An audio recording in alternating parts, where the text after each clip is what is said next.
Hi, this is the Q&A that we promised. We're not going to do it live. I've written all your questions down, and I'll run through them and hopefully be able to help someone. There's a lot of people ask the same questions, so all I've done is put the first person who asked that question or a question very similar, I've put their name down, but hopefully you can relate to it as well if you've asked a similar question. And I'm always here, so if anyone needs any more advice or any more questions, just ring and ask, or send us a message.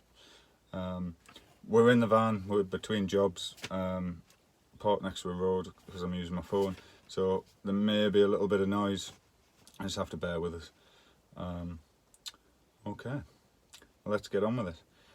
I've separated them into sheepdog training and pet dog training questions, so we'll start with the pet dog questions, a bit relatively easier to sort out, and then we'll move on to the sheepdog questions.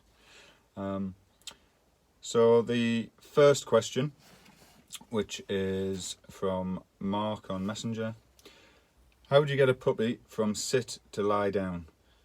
I've tried with treats and praise and forcing him down into the position, but he can't do it. Firstly, he can do it. You shouldn't be forcing him physically to do it. And that's nothing against you, that's just the dog's going to resist.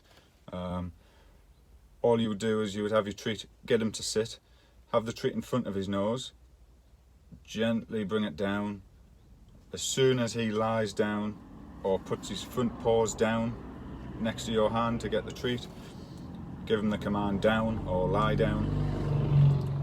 Cars, motorbikes. Give him the command down or lie down. As soon as he's in that action, give him the treat. If he doesn't do that and you're persevering and persevering, or your timing's off, another easy way to do it is to make him sit. Don't give him any other commands. Just wait till he gets frustrated. If he gets up, say sit, and he'll sit back down.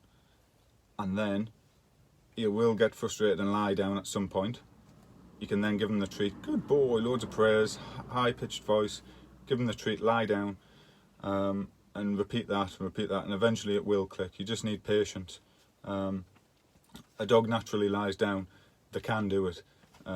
It's just getting the timing right with the command and the delivery of a treat for the right behaviour.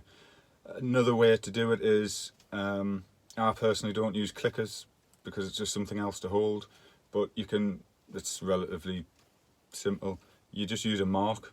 Like a clicker is a click sound, so when the dog, if you say sit or lie down and the dog does it, you click, and that's the dog knowing it's done something well and there's a treat coming. And that helps with your timing of delivering the treat. So you mark it, the dog knows it's done well, there's something coming, and then you can faff around in your pocket to give them the treat. Like I say, I don't use a clicker, I just use a verbal command. So I'll say yes, and that's my click sound. So if I say sit and the dog sits, I say yes, treat, give them the treat.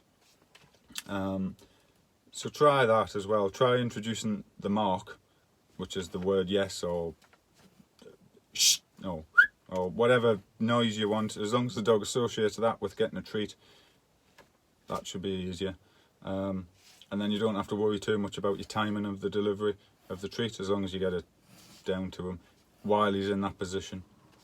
So hopefully, and no forcing him, because he'll just resent you and he will always just push back against you, and it's not good. You'll ruin the relationship.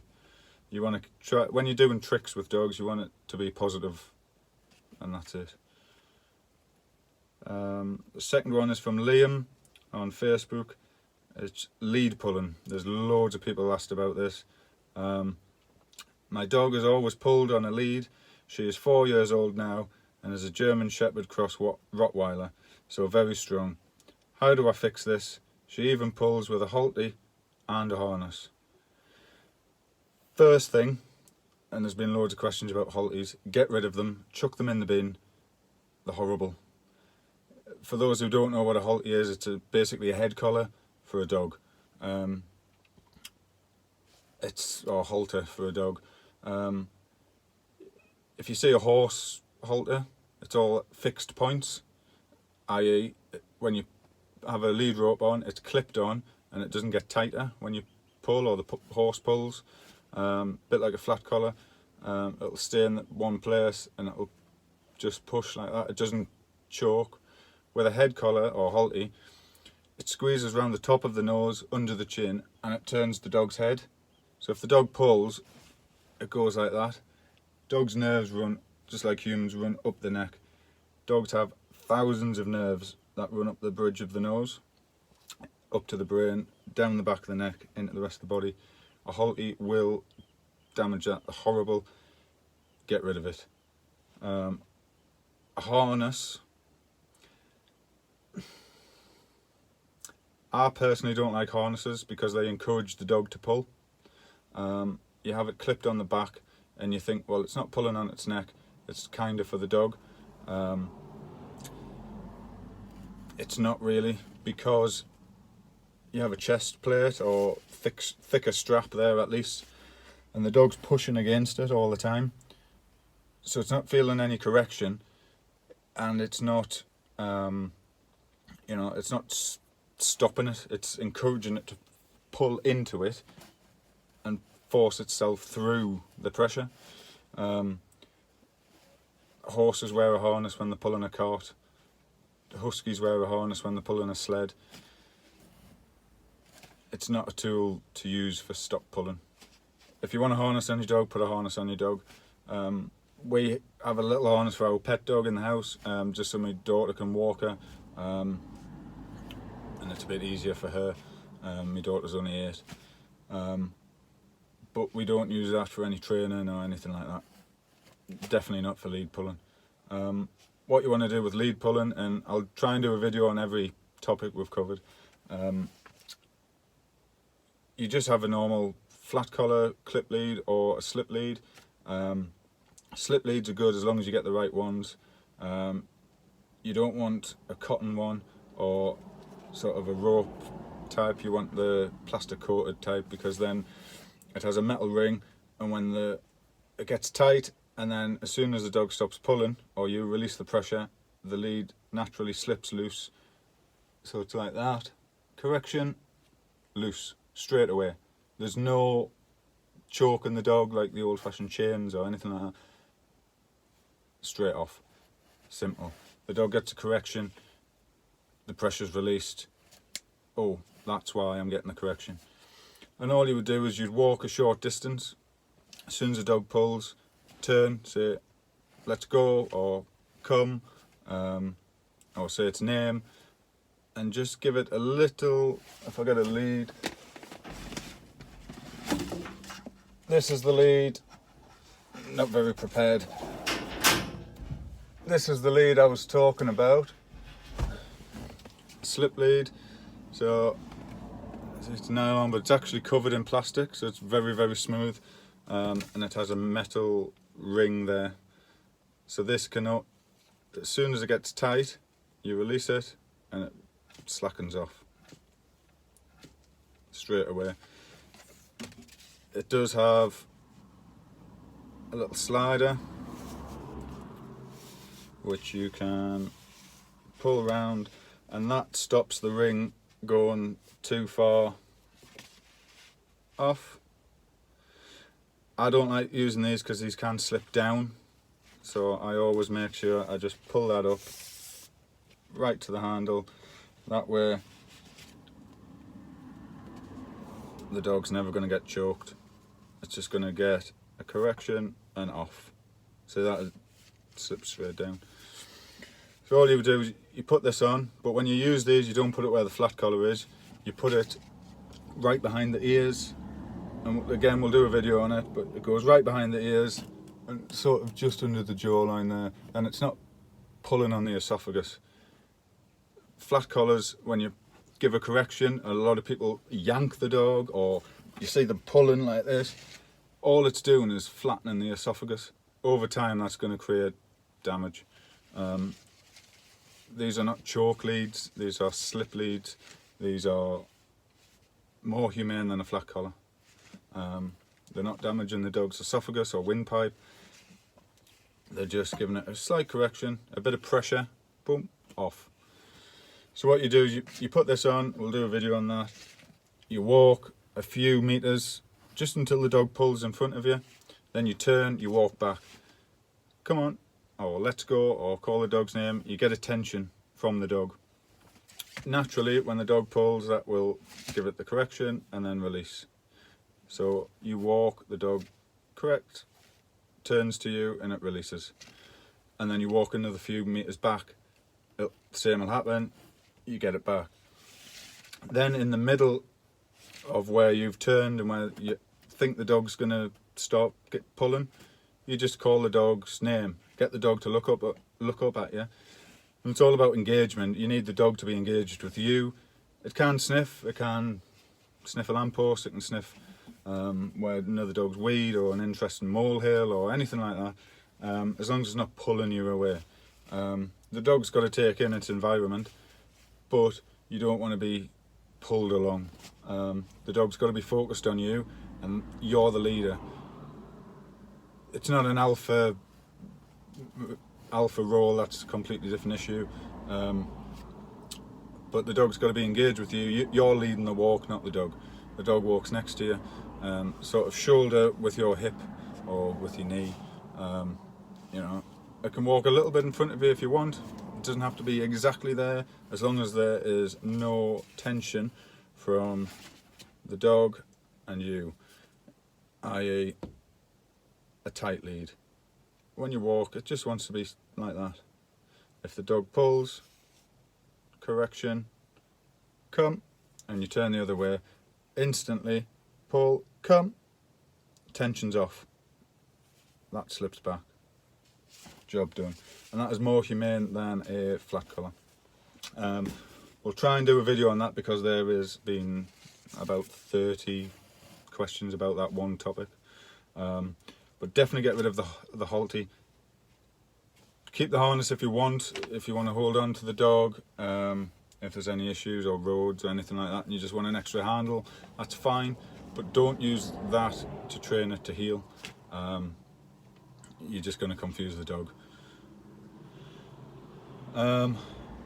Leading on from that, the next question was from Sarah on Facebook. Which harness do you recommend to stop my dog pulling? None. Replay this and you'll find out why. Sheila on Snapchat. Dog aggression. My dog attacks other dogs on walks, and even when I pick her up, she keeps barking and biting my fingers. It's very embarrassing. I'm sure it is embarrassing. A couple of things. I'm actually working with this lady now. Once I finish lambing, I'm going to go and work with her because of the biting of her fingers and stuff. I think that needs sorting out. But that'll be either one or two things. The dog either has actual aggression towards the dog, or more likely, the dog is fearful. You know, the dog in question here, sorry, is a Yorkshire Terrier cross miniature poodle, I think. Yorkie poo or something, some mongrel. But a lovely little, tiny little fluffy dog, and then a Labrador comes up, or a German Shepherd, or Collie, or anything bigger than it, it's going to be scared if it's not interacting with this dog correctly. If you have your dog on a lead, and another dog comes booling up to it, your dog knows it's on a lead, it knows it can't really get away, it might go behind you. If it goes behind you, it's definitely just fear. If the dog's lunging out at other dogs, when the other dog's just simply walking by and ignoring it, that's possibly aggression. But in this case, it is fear. The dog's fearful of the situation. It doesn't see you as a confident leader. It doesn't see you as a role model to, you know, be comfortable and calm in any situation. So you need to work on that. The best advice is never pick your dog up. If there's another dog If it's just snapping backwards and forwards, don't pick your dog up. You know, if there's a full-on fight, that's completely different. But if the dog's just snapping at each other, or growling, or barking, or pouncing at each other, you know, let them figure it out themselves. And they will. You know, if you watch a mother with a litter of pups, as soon as they're too rough, she'll snap at them. She'll tell them. She won't bite them and draw blood or anything evil like that. She'll just tell them, and then they learn. If you pick the dog up, in this case, you're getting your fingers bit because the dog's tensed up. It's, oh no, what's happening? Get off us. That's not good for you or the dog. You're creating more fear in the dog, and less trust in you, because you're suddenly taking it up here, and it doesn't know what to do. If it's an aggressive dog and you're picking it up, it's slightly different. You're raising it up, you're making it feel like it's winning, you're making it suddenly bigger than the other dog, and that's not a good thing either. My best advice is to never pick the dog up in that situation, unless it is a full-on fight. Try and walk away, try and separate the dogs if you can. But if you pick a dog up that's fearful in this situation, even if it doesn't bite your fingers, the dog that's coming, your dog's up here getting a cuddle off you, the rest of your body is in the way of that dog and your dog, so you're going to get it off this other dog. Don't pick your dog up. Walk away if you can. If you can try and just separate the dogs, that's great, until the other owner comes. Even better if you can put a bit of distance between you or your dog, that's great. But it's all about socialisation, working on the fear that the dog has of that situation or of other dogs. And there's a lot to go into the background as well with you. You need to be calm, confident leader, basically. You need to be able to walk with your chest up high, head up high, and just walk through any situation, and that dog will feel comfortable. If you're panicking, that panic goes down the lead into the dog, and the dog picks it up before you even do. And then you're not sure, the dog's not sure, the fear gets bigger. So we'll actually do some videos on this, I think, with this dog, before, during and after, so you get an idea of how to fix it with your dog. Luckily Sheila is in my sort of area, so once I finish lamb we're going to go and work with her and the dog and hopefully get over that. Right, sheepdog questions. Lots about whistles. Claire on Facebook, whistles. Which one do you recommend to start with? It's tricky because no whistle is the same. They're all slightly different shapes, sizes, the holes in them are slightly different. Annoyingly, I forgot my whistles today. I was going to show you, but I have a one called a Montana Light, on the ISDS website, on the shop, they sell them, and a Logan, just a standard metal Logan. The Logan is slightly fatter than the Montana Light, so I use that for work because it's just quick, it's easy, it gives a nice pitch, a nice consistent sound. It's easy to find and put in your mouth and hold in between your lips, and if you're on the quad bike you've got both hands on you still use it. When I go trialing I use the Montana Light. You can get slightly more pitches out of it, it's a thinner whistle, it's actually a lady's whistle. I'm not confused, I just find it a lot better for trialing. You can get a lot sharper pitches with it, and a lot deeper pitches, and you can really, if you're running a brace, you can have two dogs on separate commands. So what I would recommend with you to start with is buy the cheapest one you can. Buy a plastic one. Go on the ISDS website, or eBay or Amazon or any other place that sells whistles, and buy the cheapest one you can. Buy a plastic one. They tend to be a lot fatter than the metal ones, and just practice. Just, there's plenty of videos on YouTube on how to use them, how to curl your tongue round. Do that, and practice when you're in the car on your own, so you don't annoy your wife or your husband or kids. And just keep practicing and practicing and practicing until you can make the sound consistent. So for the lie down, you need one consistent sound. It's pointless going and then next time, because you're not going to teach the dog anything. The most important thing is having a consistent sound, same as your commands, basically. So that's the main thing with whistles. Your next question: if your dog has a preferred side, do you always persist with work on them evenly, or do you accept his strengths or weaknesses and work him to his strengths? Personally, I do a lot of trialing, so if my dog's weaker on the left outrun, I'll work on that until it's as equally as good on both sides. But dogs generally are like humans, they're right-handed or left-handed. They will prefer a side. I've got dogs that prefer come by then away. I've got dogs that prefer away then come by. But it's just about fine-tuning both. If it's just a work dog and you're not bothered about trialing and things like that, then it won't matter too much. But don't ignore a dog's weakness. See it as a challenge and a point to bond with your dog and practice it and train for it. And you'll have a better dog at the end of it. I can reassure you. I personally don't like to have a dog with an obvious weakness, if that makes sense. So, if I run a dog on the right and then bring it back and run it on the left, I don't want that to be any different. I want it to be the same on both sides, or visually both the same. There is a lot more work that goes into a dog's weakness than its strength, but it is worth it, and I would recommend that you just work on its weakness. If it, let's say, prefers away rather than come by,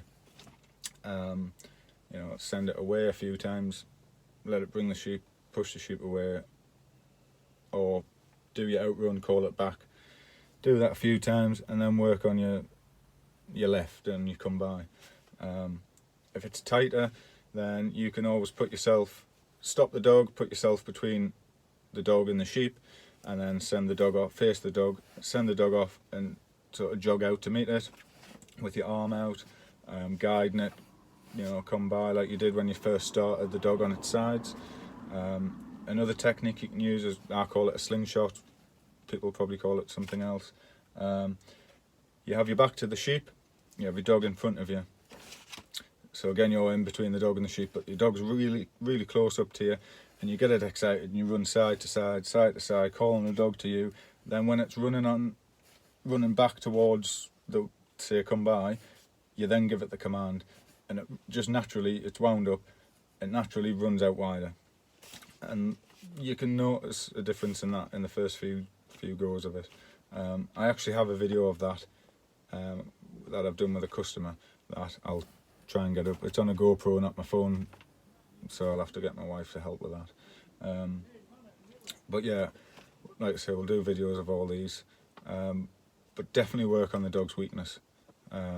Absolutely, don't just stick with its strength, because you're just going to make the strength stronger and the weakness weaker, and you're going to end up with a dog that, I personally think every dog should have the chance to reach its its natural ability and beyond, if it will. So the more work you put into the dog, the more results you get out. It's that simple. So definitely work on it.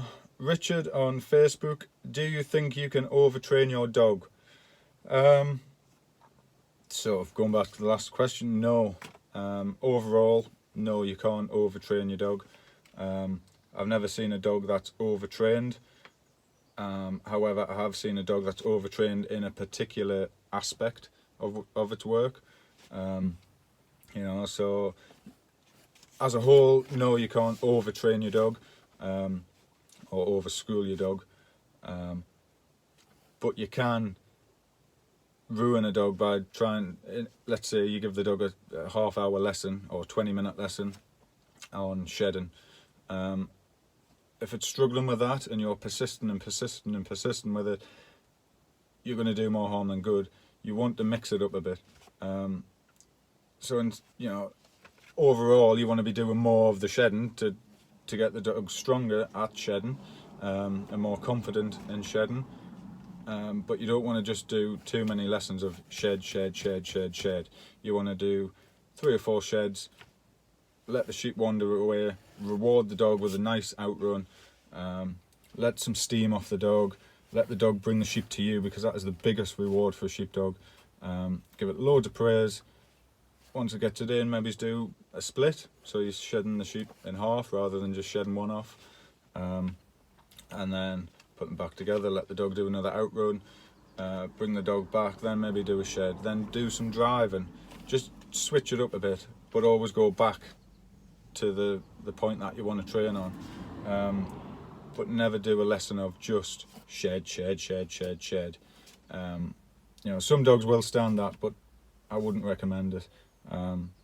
You will ruin a dog quite easily by trying to make it better or trying to want it to be better too quickly.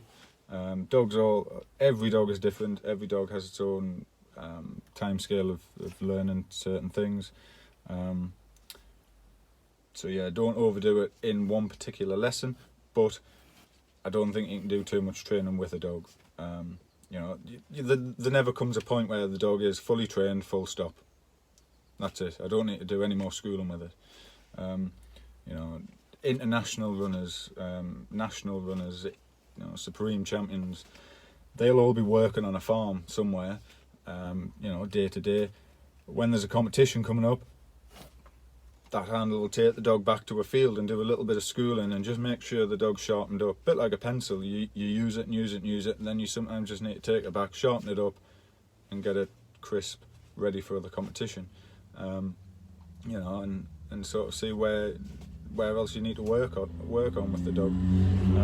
So you can't do too much training overall, but in blocks, yeah, you can do a lot of damage to a dog if you just concentrate or force it too much to do something.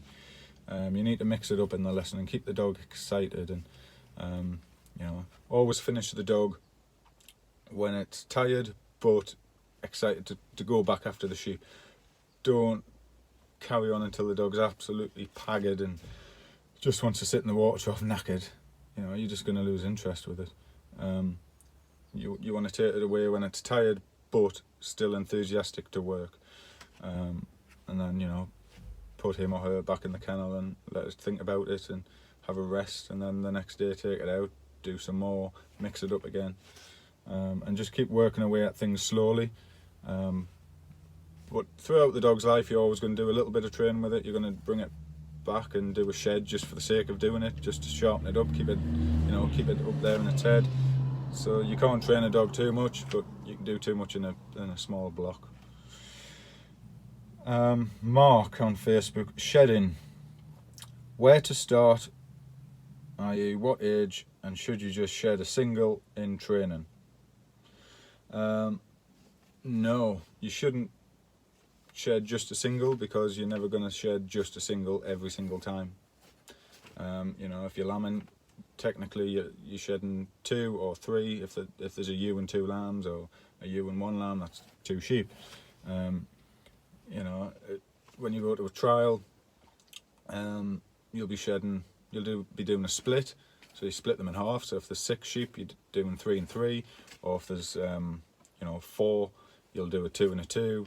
If there's 3, then you take a single. The dog needs to come in where you tell it to come in, not teach the dog to count 1 sheep all the time, because then you'll get to where you have to split and the dog will come in, take 1 sheep off, and you'll have to start again and you'll run out of time. And then a work point of view, there'll be times where you want to just, you're getting them into a small pen and you just want to, they're all coming together and you just want the dog to split them in half, so your pens aren't too tight. You don't want the dog coming in splitting 1 off. So practice on one. What I do is I practice on sort of 10 sheep, and I get the dog to split them in half, and then I work down in numbers. Shedding one off, in my eyes, is more difficult for the dog and the handler, to get the timing right, to get it to hold that one sheep away from its mate is a lot more difficult than keeping 5 and 5. So work down in numbers, and that way the dog's building confidence all the way until it gets to the single, and then it has the confidence to come in and hold it. When to start the dog? I can't give you an answer. I can't give you, 6 months, a year, 2 years. It all depends on the dog. The dog will tell you when it's ready to do it. You know your dog better than me. I've never seen it. I can't give you an age, or in 10 lessons time, start doing it. The dog will tell you when to do it, when it's ready to take the stress of it, really. Shedding can be quite stressful on a dog, especially if it lacks confidence a little bit. You're getting it. You've been teaching it to keep them together all this time, and then suddenly you're asking it to come in and split them in half or take one off, and then that jumping around trying to get back to its mates, and you're asking the dog to hold it, but without gripping. It is quite stressful on the dog when it's just learning. Once they get the hang of it, they'll love it. Dogs love to shed, or in my experience, all dogs love to shed. Once they get the hang of it and they know when to come in and which gap to take. But yeah, don't rush your dog into it, would be my advice. Maybe try it, on 10 sheep. If you can call your dog in on 10 sheep and split them in half, roughly, you don't have to be exactly 5 and 5, but just get the dog to come in somewhere. Praise it while it's in the middle of the 2 packets. Call it right back to you. Lots of praise, let the sheep regroup. Send it away, try again. And then you can maybe try and create a gap, ask the dog to come in at that gap rather than just somewhere, and then sort of fine tune it that way. But it's about building confidence. It's the same as taking a sheep off a wall or a fence. It's a confidence building exercise. It's not something that happens overnight. It's something that the dog needs to be pretty confident with. So don't start it too early. But again, some dogs will naturally flourish quicker than others. So you're well out of my area, I'm afraid. But I can, if you get back in touch and you want a trainer to go to, I can recommend someone in your area. I know a guy who's pretty good. I can give you his phone number and you can go for a lesson with him maybe, and get some pointers from him. He does one-to-one lessons like I do. So yeah, that's my advice. Sort of different amounts each time you shed. Make sure that the dog's coming in at the gap rather than on that one sheep all the time. But don't force the dog too early to do it. Let it have some confidence in itself and its ability before you do it. Caroline on email. How do you get your dog used to riding on a quad bike? A lot easier than people think. You see a lot of people with a lead or a chain or something attached to the rack on the bike and on the back. I hate that idea. I can't stand it, because if the dog falls off, if the dog jumps off, or if the dog just goes over a bump and falls off backwards, it's choking itself. It's not a good idea. If the dog jumps off, you want it to be able to jump and land on its 4 feet and be okay. You don't want a dog to tumble off or be choked or hang off the back of the bike or anything like that, because it's a bad experience and it's just not fair on the dog, especially if you go over a bump and it's not the dog's fault it came off. So I personally start as soon as I buy the dog, and I always buy the dogs, as puppies, or I breed my own pup as a replacement. So sort of 8 weeks, 10 weeks, something like that. And I'll just go and sit on the bike. I'll not start it up, I'll just sit on the bike with the dog. I have a flat rack on the back with a rubber mat, which I recommend. I don't like seeing dogs on bikes with just the bars, because when they jump on and off they get the feet stuck under and you're asking for a broken leg. So get a decent rubber mat. I think Agri do one for about 60 quid or something like that. A cut up stable mat, a bit of carpet, anything on top of a bit of plywood on top of your rack, nice and stable, nice and safe, nice and comfortable for the dog. Sit on there. When it's a puppy, get it used to just jumping up onto the step where your foot is. It'll not be able to jump straight on at 8 weeks, obviously, and you don't want to encourage too much jumping at that young age because the bones and muscles are still developing. But lift the dog on, sit it on your knee if you need to at first. You know, give it some treats or give it its tea on there, and then when it's finished, lift it off, and then progress to starting the bike up. Start it up, don't rev it too much, just let it tick over nice and quietly. Get the dog used to the vibration of the bike, and then you can maybe take it for a little drive around the yard in a day or so, holding on to it on your knee, nice and slow. There's so many things with a bike. There's, you know, the vibration, the noise, the movement, learning to balance. It's completely different, you know, to sitting in a cage in the back of a van or a car. It's balancing on a moving object effectively. So the dog needs confidence to do that again. So you need to build the dog's confidence with the bike. When you get to the stage where the dog will stay on without you holding it, and you're just going slowly around the yard, eventually pick up your speed a little bit, but obviously you're never good doing 70 down the motorway with the dog on the back. So, you know, just keep it sensible. Get to a gateway. When you get off, quickly turn, tell the dog to stay, open the gate, get back on, praise the dog if it stays on. If it gets off, don't open the gate, just tell the dog to get back on, stay. Don't praise the dog until you get back to the bike. If you praise the dog when it gets back on, it's going to be all happy and come back off. And then it's going to learn to come off at every gateway, which will be annoying, and especially if the dog's not fully trained yet. You're going to take it to the training field on the bike, it's going to get off at the gate and be round the sheep before you've even opened it. So just little baby steps, make sure it stays on and it doesn't come off until you tell it to, really. And then, once it's comfortable on the bike, the best advice I could give about quads or even gaiters or getting used to cars or vans or whatever, every time you put it in a van or car or on a quad bike or gaiter, take it to sheep. Don't take it to the shop and think, oh, I'm getting it used to it, because you are, but you want to do something exciting. You want the dog to associate the bike with sheep. It hears the bike start up, it's excited, it jumps on, and it can't wait to get to the field.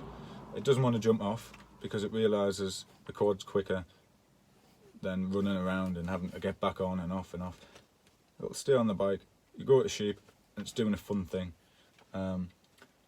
Do 10 minutes with the dog in the first field, ask it to go back on the bike, go to another field and do another 10 minutes. Don't go straight home and put it away, because then it'll learn that the second time it gets on the bike, it's going home, so it won't leave the sheep.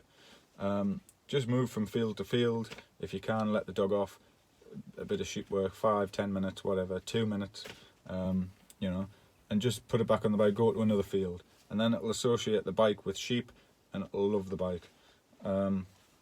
Don't tie it to the bike, please. Gary on Facebook, how do you widen a dog's outrun? I think I touched on that before.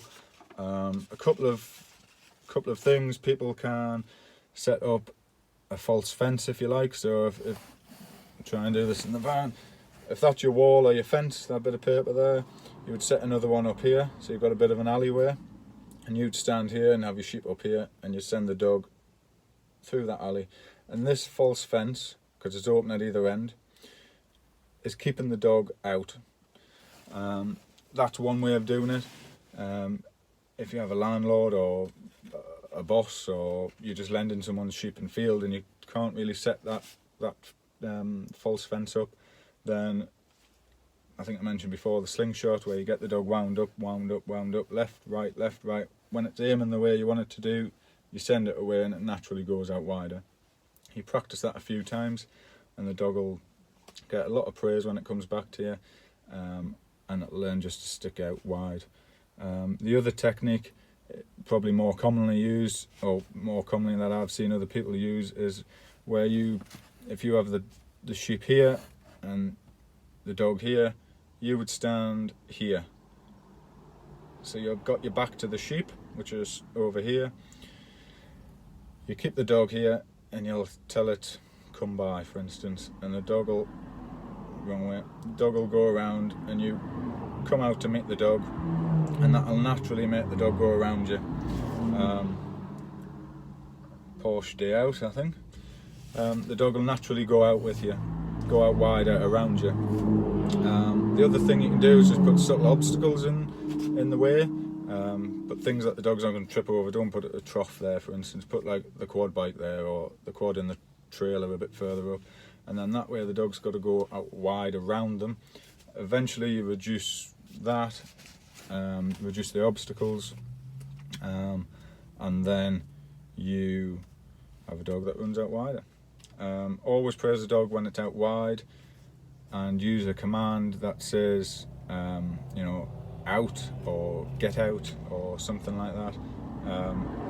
I say keep out. So I have actually got a dog that's pretty tight on one side. More Porsches ruining my video. I've got one dog that's really tight, so we'll do this with him. As the dog's running out, when it gets about halfway, just before it starts trying to cut in, you say get out, and with a nice firm voice, the dog will go out a bit. Excuse me. The dog will go out a bit wider, and again that's just teaching it another command: keep out, get out, out, whatever you want to use. Yeah, and just practice, just patience and practice. If you've done this a few times and then you send the dog and it just goes like what I call a firework, where it goes straight up to the field and the sheep go everywhere, just stop the dog, call it back. Don't praise it for coming back, just call it back. Let it sit for a while, try again. Give it the out command. If that doesn't work, go back to the slingshot or go back to where you're standing between the dog and the sheep. What you tend to find is if the dog's too tight, you send it too far too early. You need to just go back a step and work on your outruns a bit closer at hand. So don't, move a bit closer to the sheep before you send the dog off. And then the dog will go a little bit wider, then slowly increase the distance. The slingshot and standing between the dog and the sheep is a good tool, but you shouldn't just go and do that straight away. You need to set the dog up to succeed. You don't want to set the dog up to fail in anything that you do with it. You want to try and set the dog up to succeed, so that you get the chance to praise it and correct it, and then it learns a correction and praise, and it learns right from wrong. So don't go out and try and make it do a 500 outrun. Do a 100-yard outrun or a 50-yard outrun, and then 150, and then 200, and go up like that, and then put these steps in. Don't just expect the dog to go round the outside of a field or a moor, on the first time you try. It sounds, from the brief conversation we had, it sounds like the dog's a good work dog, and you just need him out a bit wider for when you get to trials. Again, you're way out of my area. You're down south. I'm in North Yorkshire, so unless I'm down there, I can't give you a lesson, I'm afraid. But I do know people down there, other sheepdog trainers, trialers, who would be more than happy to help you. If you want to be put in touch with them, they will use similar techniques to me. They may use something different. All my techniques are just something that I've taught myself. I've watched videos, I've read books, and the last question is how I got started. I got started by helping out on farms. I've always had pet dogs in the house, so I've always loved dogs and taught them to sit, lie down, stay, heel, all this sort of thing. Helped out on farms when I was younger, because I'm not from a farming background. They had a dog called Bess, who, as soon as he heard the quad bike start up, it went and jumped on the bike and it came out with you, and it was fantastic. I thought it was fantastic. It got sworn at a lot off the donor for not stopping and things, but I thought it was brilliant, and it really ignited something inside of me to get a sheepdog. And it took us many years to do that, but I did buy a dog, a puppy, from working parents, and then I didn't have land or sheep or anything, so I got an allotment near the house I was living in at the time, and got some Indian runner ducks, which you see at agricultural shows and stuff. And I walked them down to a football field in the middle of the housing estate and trained my dog on them from reading a book and watching YouTube and all the rest of it. And yeah, that's how I started. And a lot of people thought I was mad. I probably was, but you know, it's paid off. You know, I've learned a lot of mistakes. I've made a lot of mistakes. My dog's, you know, maybe he's not as good as he could have been in different hands, because he was my first dog. And I just sort of read a book and went and did it. But yeah, I've trained a lot of, I don't know, over 2,000 dogs now, you know, for other people, and a lot for myself. And I've settled into my techniques and my way of doing it. A lot of people will use the same stuff as me. A lot of people use different things. Some people might agree with everything I've said. Some people might disagree with everything I've said. You know, that's fine. Everyone has their own ways of doing it. But yeah, I hope that helps some people. If it has helped you, that's great. Leave a nice comment. If you think I'm talking absolute rubbish, leave that comment as well. It's all character building at the end of the day, you know. Any feedback is good feedback, in my opinion. And you know, I won't delete any negative comments, so we'll just answer them best we can. So yeah, I hope I didn't ramble on too much or go off track. Apologies for the traffic. I'm sat in a lay-by in the van, which isn't soundproof, on my phone, so I don't have any fancy cameras or microphones, anything like that. So yeah, thank you very much to everyone who's liked the page and been a customer or is going to be a future customer. We've got an exciting 2021 coming up. New premises, new land, new sheep, new dogs, new customers. Bigger, better times are ahead. Thank you very much for everyone who's liked my page, been on my Facebook page, been on my YouTube, been in touch with Snapchat. The YouTube page is going to get, this video will be on as well as Facebook, but I'm going to try and push the YouTube thing a little bit more. I don't want to be full-time YouTuber because I haven't got time, but you know, try and get some instructional videos on there for free. So check that out and keep up to date with that. Yeah, thank you very much for everyone who supported us, and here's to 2021. Thank you very much.